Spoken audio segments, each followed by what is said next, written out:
मालिक, मेरी बेटी लकड़ियां चुनकर आ रही थी। रंजीत सिंह के बेटे जगन्नाथ ठाकुर ने इसकी इज्जत लूटी।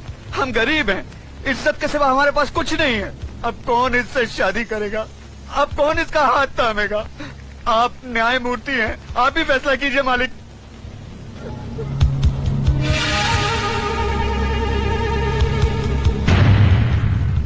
इस बात का कोई चश्मदीद गवाह है? मैं हूँ मालिक। तुम्हारा पायल से कोई रिश्ता है? जी हाँ, मैं इसकी काकी हूँ। तो फिर तुम्हारी गवाही नहीं मानी जाएगी। गवाही सिर्फ उसकी मानी जाएगी जिसने अपनी आंखों से देखा है, लेकिन इस लड़की के खानदान से उसका कोई रिश्ता ना हो। है कोई ऐसा साक्षी, ऐसा गवाह?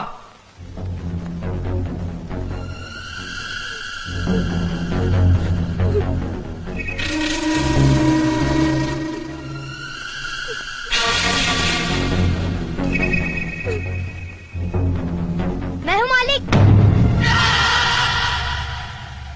मैंने देखा है। तुमने क्या देखा है बेटे? मैंने देखा कि ये इस दीदी को जबरदस्ती अपने कंधे पे उठाकर पंपशीट में ले गया और दरवाजा बंद कर दिया। ये बचाओ बचाओ चिल्ला रही थी, मगर वहाँ कोई नहीं था। थोड़ी देर बाद जब ये बाहर आई तो इसके कपड़े फटे हुए थे और ये रो रो के कह रही थी कि मेरा सब कुछ लूट गया, मैं बर्बाद हो गई।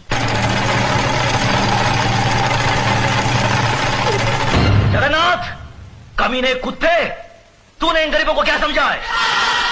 ये वो गरीब मजदूर हैं जिनके खून पसीने की बरकत से हमारी धरती पर हरियाली जागती है।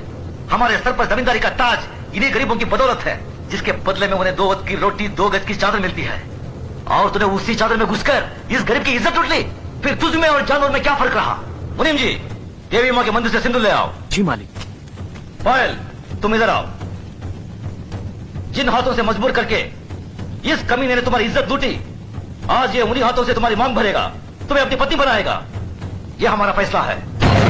गजराज, अपना फैसला बदल दे। आंखें मत दिखा। ये नीच, इसके पांव अगर मेरी हवेली के फर्श पर पड़े तो फर्श गंदा हो जाए। इस 2 टके की लड़की को तुम मेरे घर की बहू बना रहे हो।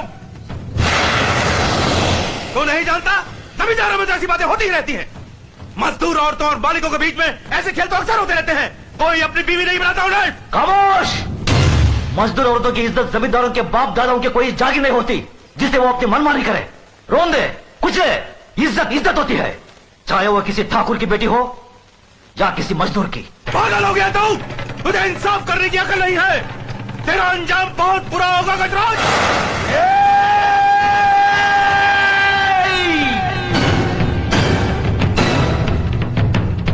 इसके आगे एक लफ्ज भी बोला तो जुबान खींच लूंगा।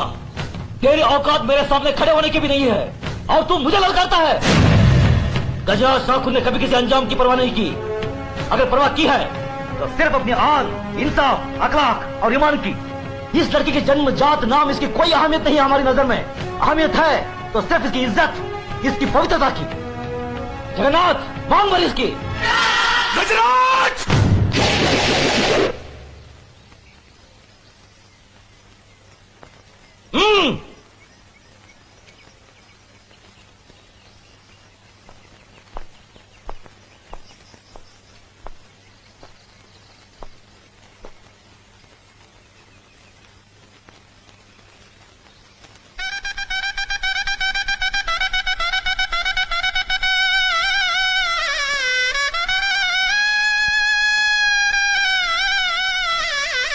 सदा सकीर हो बेटी। जगन्नाथ, अगर तुमने इसे कोई तकलीफ दी तो हमसे बुरा कोई नहीं होगा।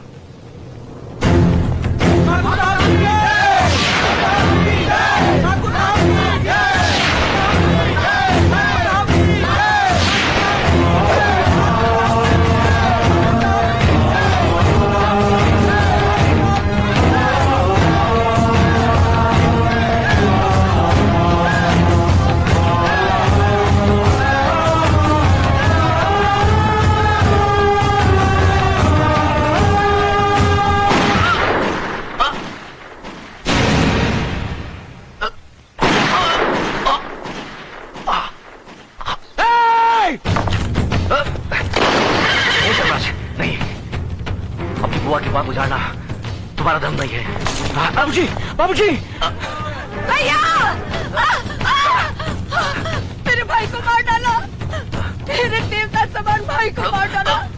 ये क्या किया तुमने? ये कैसा अनर्थ किया?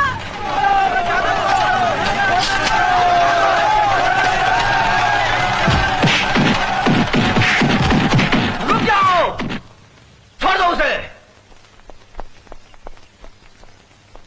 जो अपराध उसने किया है उसकी सजा उसे जरूर मिलेगी। आज से 18 साल के लिए हम रणजीत सिंह ठाकुर को समाज और बिरादरी से बाहर करते हैं। आज के बाद अगर कोई भी इसके परिवार के साथ किसी भी तरीके का संबंध रखेगा तो उसको भी यही सजा मिलेगी। यह गजराज ठाकुर का फैसला है। भैया, भैया, बाबूजी, बाबूजी, बाबूजी। धर्मराज, न्याय करने वालों के लिए रिश्ते और जज्बात कोई मायने नहीं रखते। बेटे, जान चली जाए पर आन ना जाने पाए।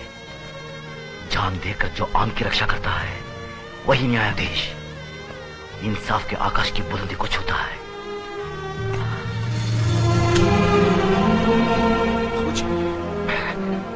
धर्मराज, आज से हम भरतपुर कस्बे की न्याय और इंसाफ की बागडोर तुम्हें सौंपते हैं। याद रखो बेटे, जिस दिन भी तुमने अनजाने में भी गलत फैसला किया तो समझ लो वही दिन तुम्हारी जिंदगी का आखिरी दिन होगा। बाबूजी, बाबूजी, भैया, बाबूजी।